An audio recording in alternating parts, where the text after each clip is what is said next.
We think, wow, the day has 8 hours and I have maybe 8 or 10 action items on my to-do list, no problem. But then the day goes by, here comes all the emails, here comes all the chat requests, here comes all the unexpected meetings, and the day flies by and you're not getting anything done.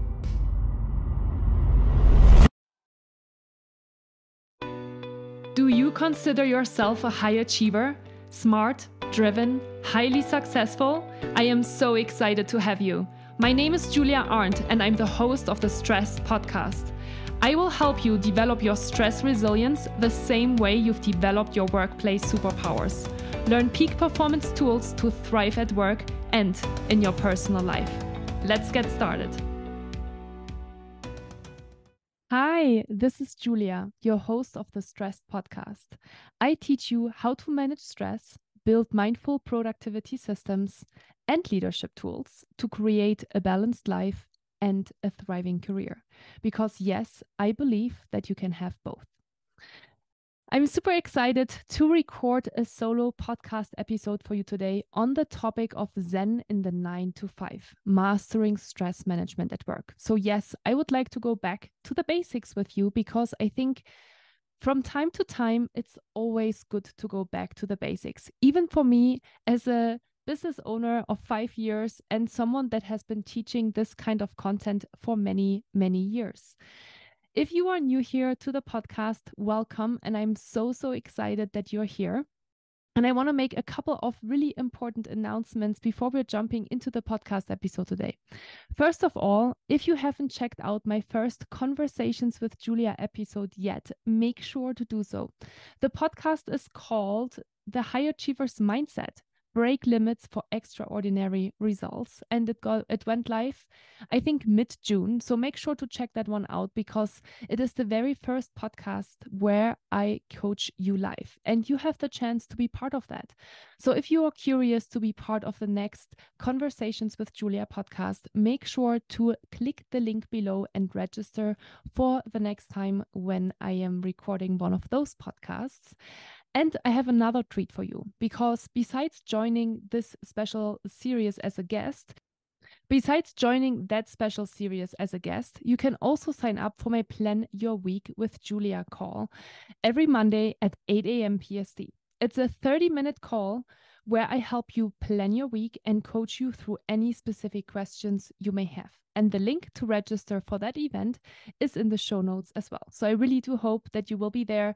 We've been running it now for a month and we have a couple of people showing up every single week, which is really awesome. And you get coached live during that session as well. So make sure to stop by.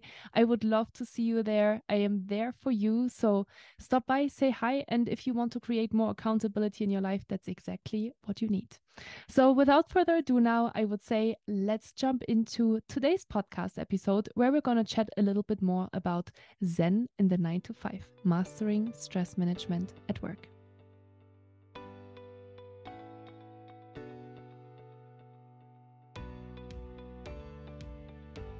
Okay, my friend, I'm super excited to dive with you now into this podcast episode because I know that you're listening to this podcast episode right now because you think, I could really use a little bit more Zen in my life. And that's good. It's good that you have that awareness. It's good that you have that realization because that is always the first most important step to change. Because if you're obviously not aware of what is going on currently, then you can't change anything. So awareness is the first step. And that's exactly where I want to start this episode off with today. Because in order to really identify how you can bring more Zen into your work life, I like you to ask yourself the question, what are the biggest stressors at work for you right now?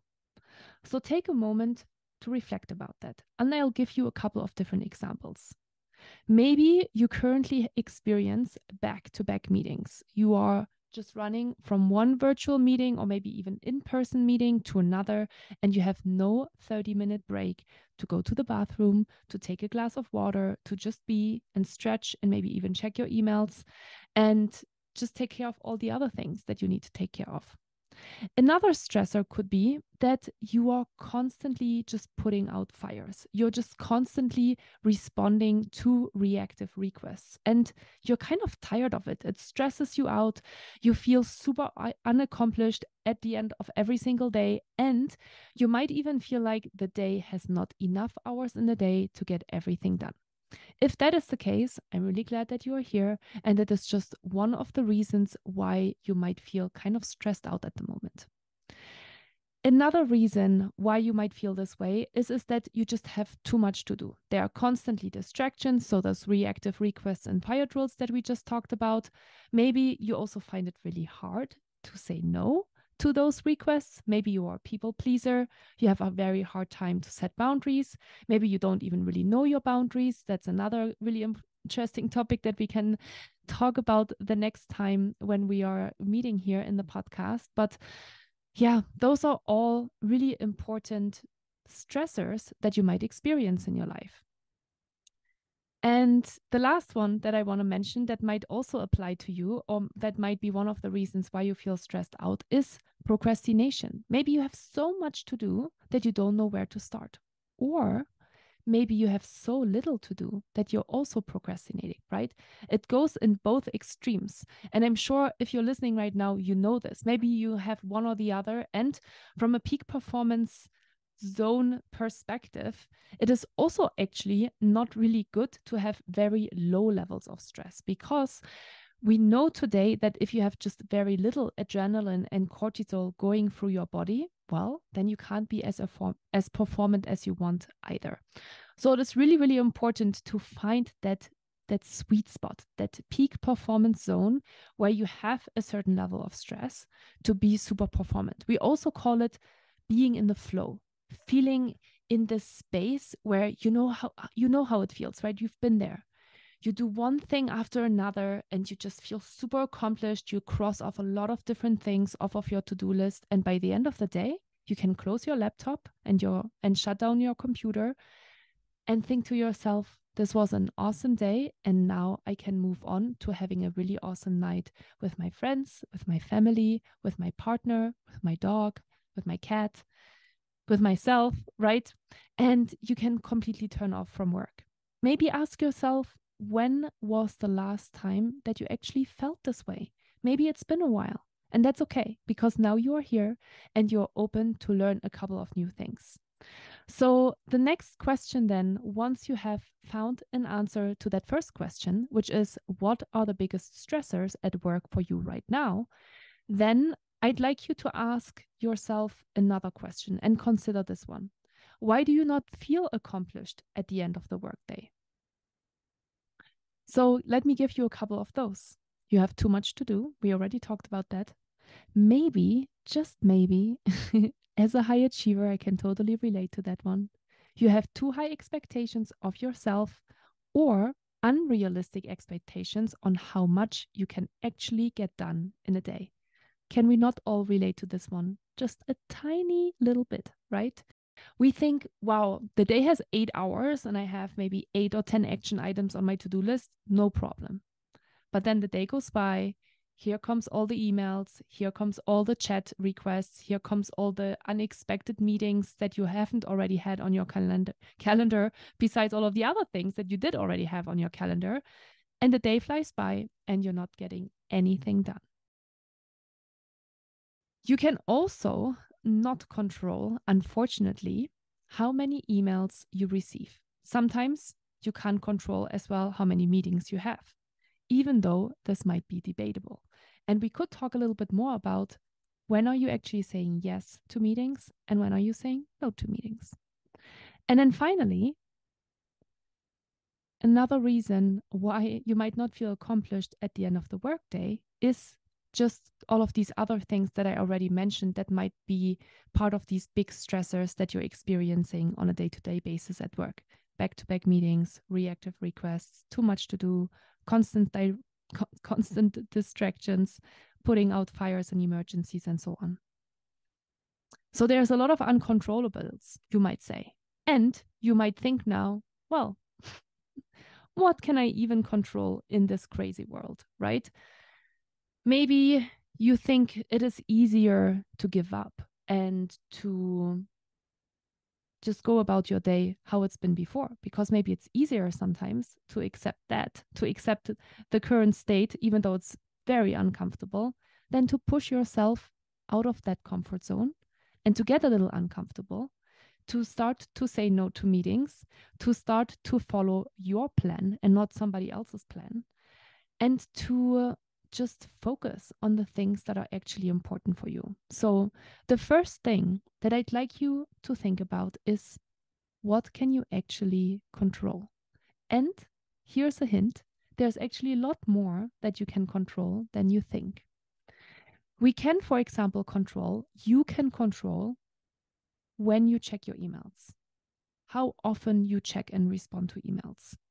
You can also influence how many meetings you have per day on your calendar. Do you say yes to everything? Do you really consider if you are needed in all of the meetings, or do you just go to every meeting because it's on your calendar and you've never questioned any of these meetings?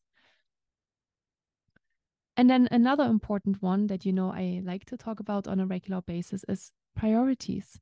What is actually important for you? You need to get clear about that. So all of these different pieces to the puzzle, all of these controllables are something that I like to summarize and call mindful productivity. Because I am not here to tell you remove things from your to-do list in order to be more mindful productive. It's not the case, really. It's more about choosing what you're working on. Because we all know that in today's world, we could work 8 to 10 hours and keep ourselves busy and not really get anything accomplished. And honestly, that has been recently a realization in my own business as well. Like I said, we're going back to the basics, and I am on a regular basis also going back to the basics. I regularly ask myself, what really needs to happen? What is important? What is not important?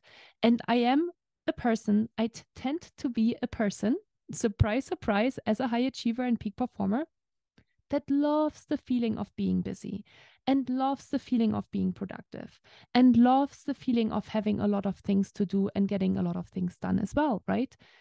But I've really recently had to ask myself the question, do I really need to do all of these different things, or am I just keeping myself busy just for the sake of being busy and feeling important and feeling like I'm doing the work, right?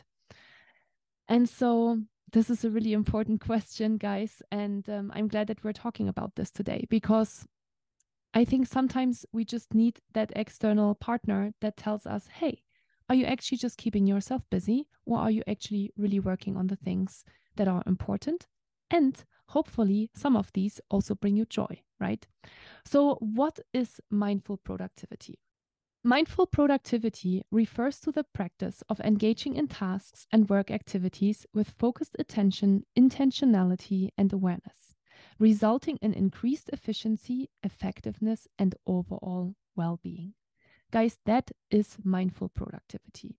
I had a really interesting chat with a person on my Instagram the other day because I posted something about time management, and that person kind of felt triggered by that post or something and said to me, I don't really agree with you. You shouldn't just be more effective and efficient to put even more things on your calendar.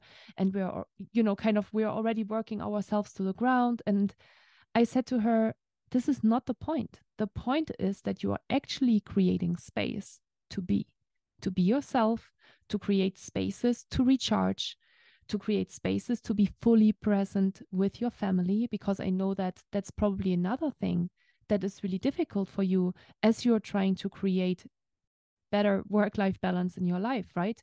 I talk to so many of my clients that say to me, I find it really, really hard to disconnect from work. And then I find myself being partially present with my family or not at all present with my family because there are still so many other things running through my head. And so mind that the idea of time management is not to be more productive and cram another 5 hours of work into your day. It is about trusting that even if you just work 6 to 8 hours per day, that you can get everything done if you just plan well and start to be more intentional. Intentional for me is really that key word that makes all the difference. And that is exactly what I'm teaching you in the Plan Your Week with Julia calls as well. Because I know you can listen to a podcast like this and you might feel inspired and you might think, those are all good tips. I'm going to absolutely implement that. And you know what? In 3 days from now, you have probably forgotten about it. So do yourself a favor and join us for those sessions every Monday at 8 a.m. PST.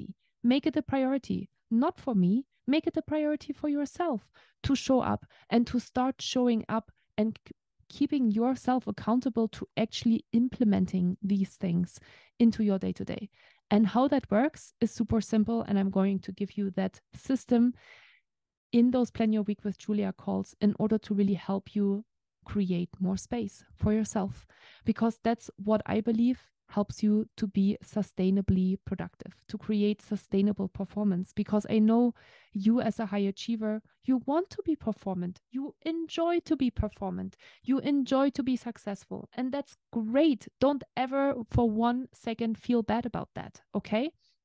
So let's jump into a couple of different pieces on what is mindful productivity and how can you start integrating that into your life. Well, you know, one thing that I talk about on a very regular basis is priorities. And I already mentioned it earlier in the podcast today. So let's talk about it.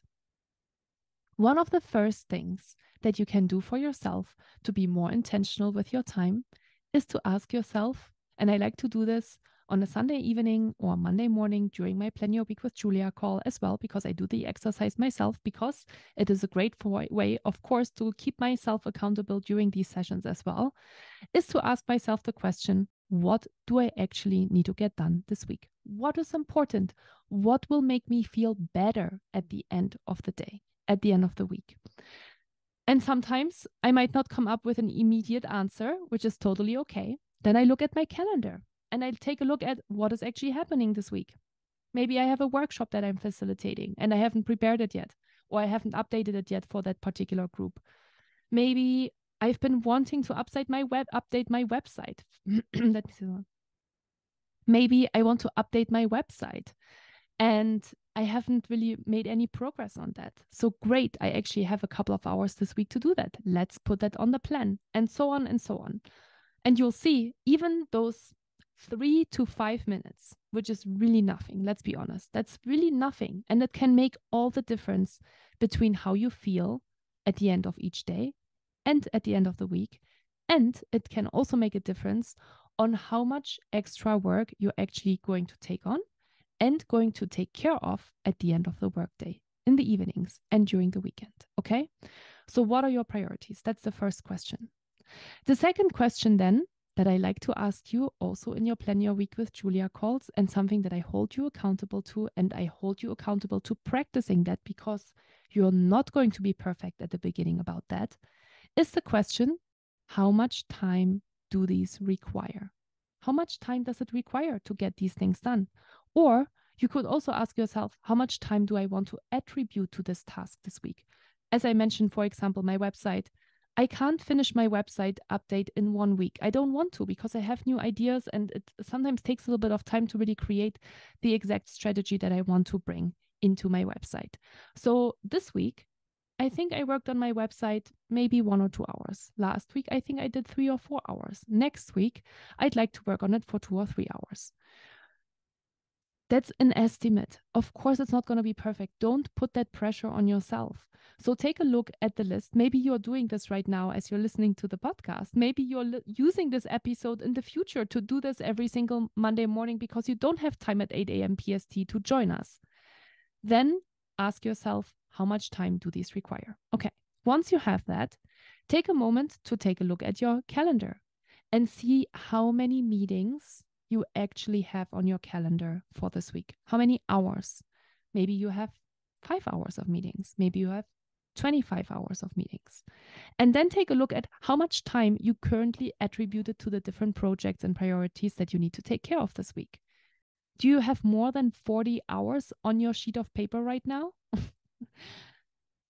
Right. Oftentimes that's what's happening, right? So you're already going into the week with completely wrong expectations of how much you can actually get done. So you're setting yourself up for failure. And no wonder that you're starting your Monday and you feel overwhelmed and anxious and stressed out, because not only do you set yourself up for failure because you have way more things going on top of the emails, right? On top of all of the things that actually haven't even happened yet, right? All of the unexpected things, all of the emergencies and drills and reactive requests. And that's obviously not very healthy, and it's going to put you in a constant high level of stress. And we all know, that's why, again, you're listening to this podcast right now. You know that this is super detrimental for your health, and you don't want to live like that anymore. So stop putting so many things on your plate, and you need to start creating more awareness, more intentionality, and more realisticness, which is probably not a word, reality. You need to be more realistic, is what I'm trying to say. So that, my friend, is the difference between a person that has learned to be sustainably performant because they have learned that they need to take care of themselves and that they need to build in these breaks and that they can't just do everything that's on their plate. They need to set priorities. Okay. So, two important first questions, and then kind of 2A or 2B. Let me repeat it. Number one, what are your priorities? Number two, how much time do these require? Number three, how many meetings do you have in the week? And how much time does that result in? How much total time do you need this week to get everything done? Okay, let's take a deep breath. That was already a lot of information, and this might maybe already overwhelm you, and that's okay. Okay, so let's take a deep breath here together for a moment.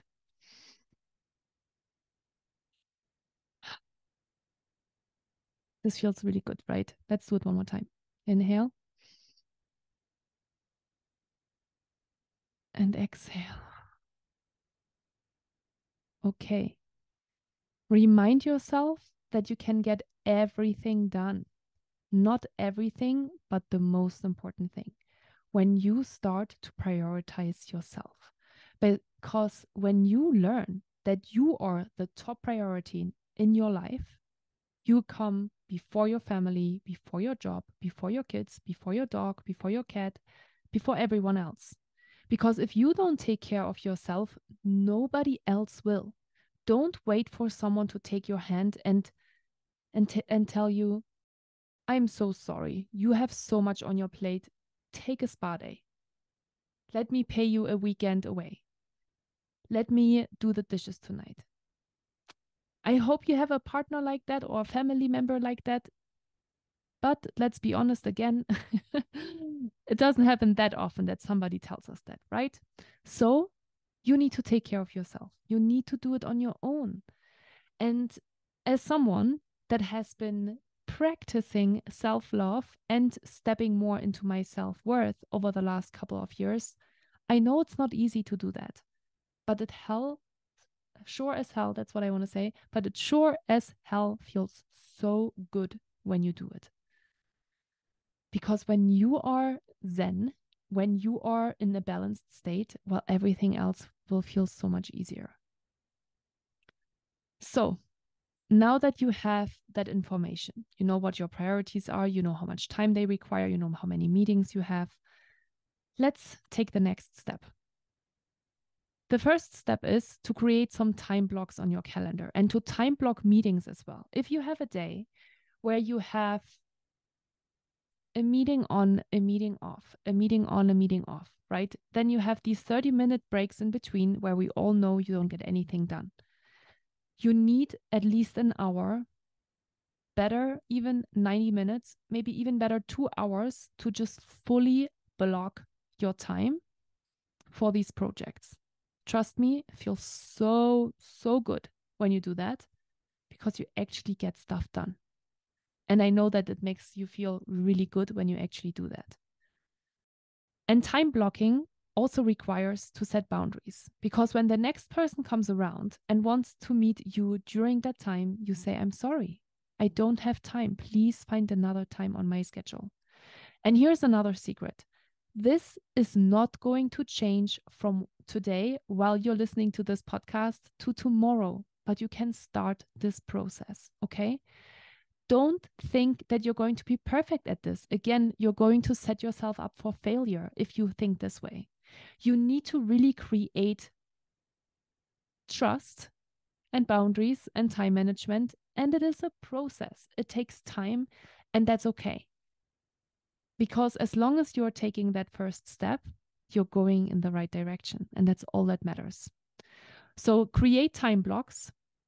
And then if you do have a lot of meetings, if you are one of the people that I talk to on a regular basis that say, I have 25 hours of meetings this week, that's a lot of meetings. And I assure you that I would say at least 20%, probably even 50% of these meetings are not super ultra important. Okay, so let's look at that. Which meetings are actually part of your priorities this week, and which meetings can be postponed, delegated, or eliminated? I talk about this again all the time with my clients, and it is really interesting because there are sometimes these graveyard meetings, I like to call them, that have been put by someone on the calendar many moons ago. And everybody is still showing up to these meetings, even though they are super unproductive and inefficient. So be the person that challenges to say, do we really need this meeting still? What is the agenda? What are we talking about? Do all of these people need to be in this meeting today? And if you are a person that facilitates a lot of meetings, ask yourself the same questions. Do my meetings have an agenda? Do my meetings have a specific output that we need to have at the end of this meeting? Do all of the people that I invited to this meeting actually really need to be there? Okay. So don't just be mindful with your time, also be mindful with the time of others. They will really appreciate it. And you're creating a new culture in your own company with that as well. And then what's also part of mindful productivity, and this already makes me think that I should record a podcast on that as well. But hey, I actually just recorded a YouTube video on mindful productivity where I dive much deeper into the step-by-step process of being more mindfully productive. So make sure to check that one out on my YouTube channel. And the last thing that I want to share with you today is one important piece of mindful productivity, which is taking breaks. I know that you know it. I know that you find it super hard to do it. And I know that you might sit in front of your computer 90% of the time while you eat your lunch. And that's probably your only break. And I really hope that this is your little friendly reminder from Julia that that's not enough. You need more time. You need a good morning routine in the morning. You need another little 10, 15-minute coffee break in the morning, in between meetings and in between all of the different things that you do. And you need that maybe even more so in the afternoon.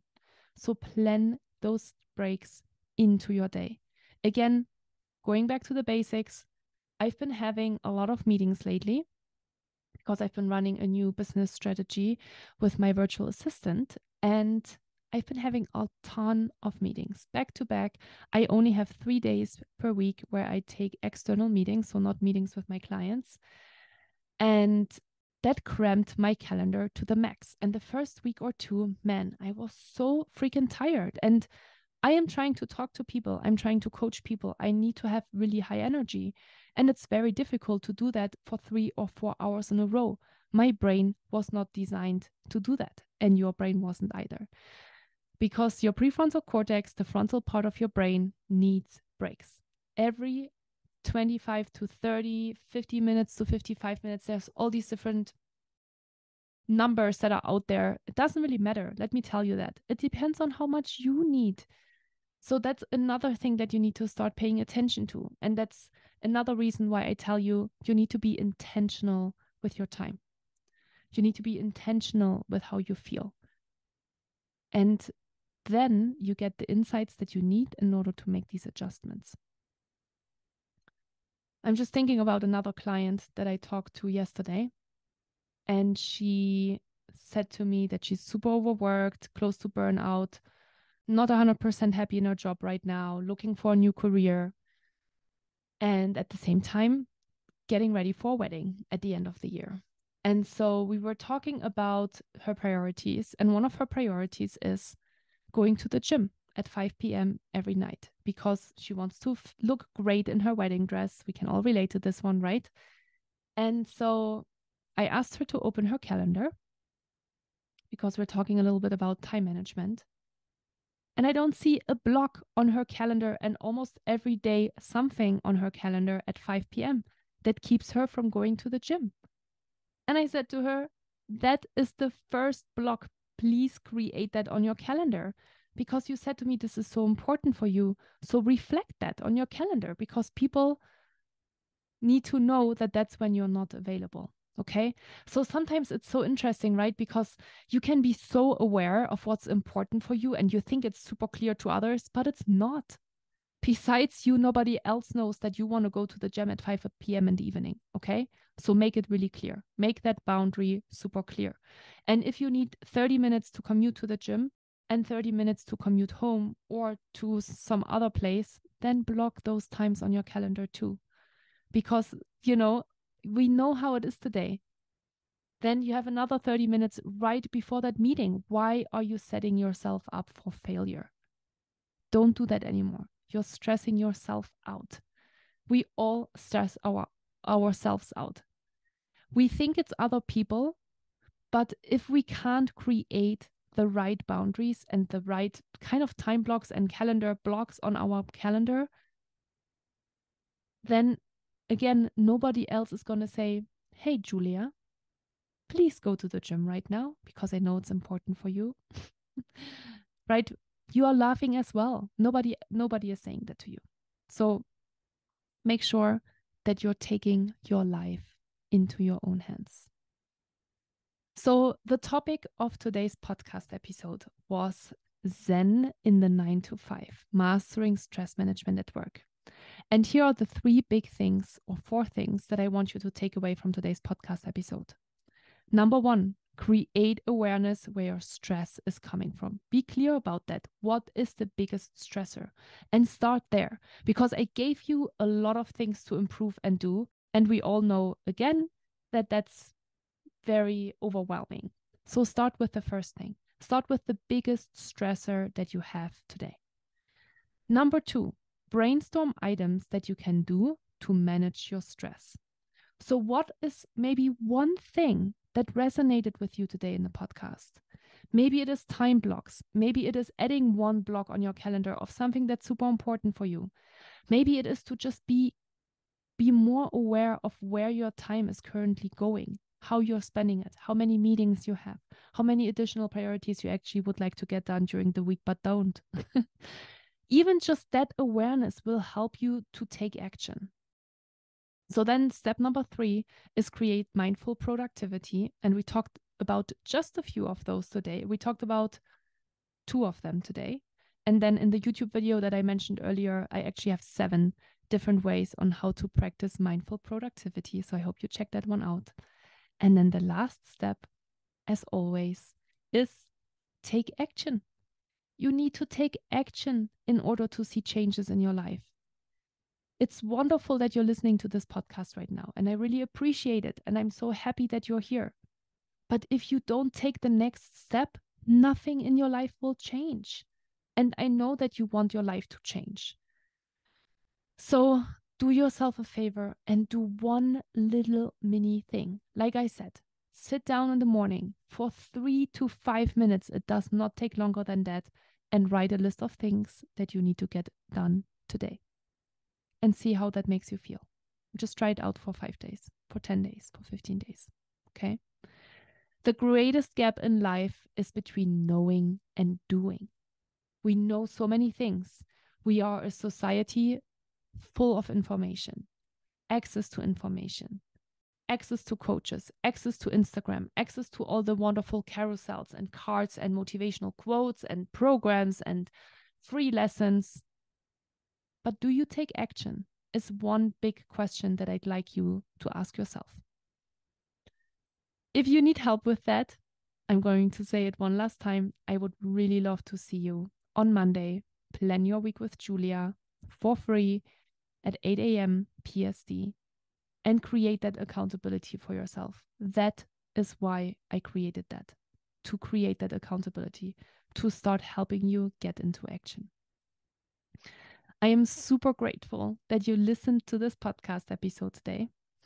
And if you feel like this was an episode that really resonated with you, then the biggest gift that you can give yourself and myself is to share this episode with one other person and tell them, hey, maybe you should listen to this podcast. There was a lot of good information in there. And maybe you even want to be my accountability buddy in this process. I really appreciate it. And I know that you've been doing this over the last couple of months because the podcast downloads have tripled. And I'm so grateful for that. So thank you so much for sharing it. Thank you so much for caring. And thank you so much for showing up for yourself every single week and listening to these podcast episodes. I know that that requires time as well. And that is time that you're already investing in yourself too. So good for you. You know, I'm so proud for you. I'm so proud of you for that. So, my dear friend, thank you so much again for being here today. I wish you a wonderful rest of your day, and I really hope to hear you in the next podcast episode, see you in the next YouTube video, or maybe even see you in the next Plan Your Week with Julia call. Talk to you soon.